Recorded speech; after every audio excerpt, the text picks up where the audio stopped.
Ruslanbekov Erkinjon, Aravan Cargo logistika kompaniyasida kadrlar bo'limi menejeri lavozimida ishlab kelaman. Kompaniyamiz 2019-yilda tashkil topgan bo'lsa, birinchi muammo bo'lgan narsa bu karantin bo'ldi, COVID-19.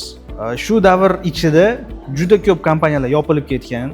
O'ylaymanki, eng qiyin davr shu COVID paytida bo'lgan. Kompaniyamiz eng katta yutug'i qisqa vaqt mobaynida traklarimiz soni ortib borishi bo'lgan. Boshqa kompaniyalarga nisbatan o'sish ancha tez bo'lgan.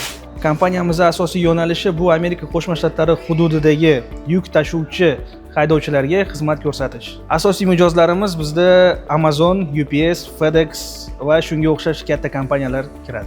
Umumiy aylanma mablag'dan xabarim yo'q, chunki ofisimiz 3 ta hududda joylashgan.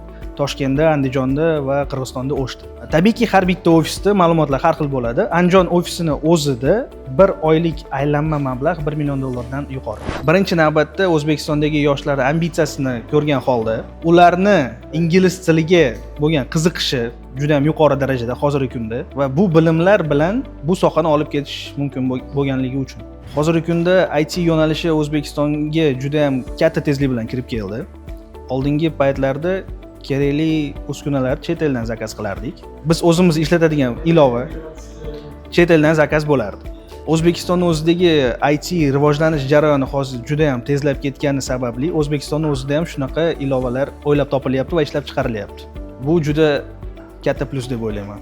Birinchi qiyinchilik bu ofis lokatsiyasi bo'lgan. Ofis lokatsiyasini maksimalni ko'zga tashlangan joyda ochishga harakat qilganmiz, chunki odamlar oqimi, keyinchalik ofisda ishlab o'tirgan xodim o'ziga qulay vaqtda chiqib bemalol o'ziga yoqqan joyda ovqatlanib kelishi hisobga olingan, transport hisobga olingan. Qiyinchilik lokatsiyada bo'lgan. Kadrlar ishga olish jarayonida kadrlar qiyinchilik tug'dirmagan. Birinchidan lokatsiya topishga yordam berishdi. Ikkinchidan bizga kerak bo'lgan barcha jihozlar bilan ta'minlab berishdi.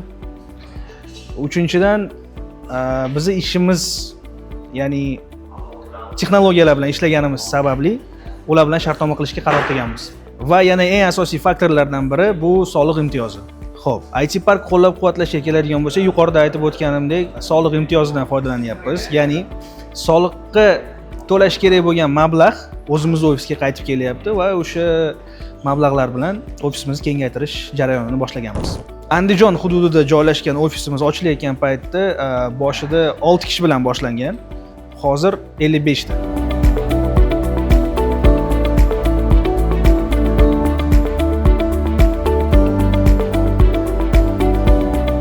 Har qanday logistika sohasida eng kerakli bo'lgan mutaxassis bu dispetcher bo'ladi. Agar dispetcheringiz yaxshi bo'lmasa, kompaniya pastga qarab qulashi mumkin. Tabiiyki bizga dispetcherlar kerak bo'ladi, eng yaxshi mutaxassislar. Eng muhim ko'nikmalar bu birinchi o'rinda bu brokerlar bilan yoki haydovchilar bilan yaxshi muzokara o'tkazish. Yuqorida aytib o'tganimdek, hozir 55 ta xodim ish yuritib boradi bizning kompaniyada. Shunga qaramasdan tashqaridan kelayotgan talablar juda ham kuchli. Shuni hisobga olgan holda Andijon hududini o'zida yana ikkinchi ofis ochish rejamizda bor.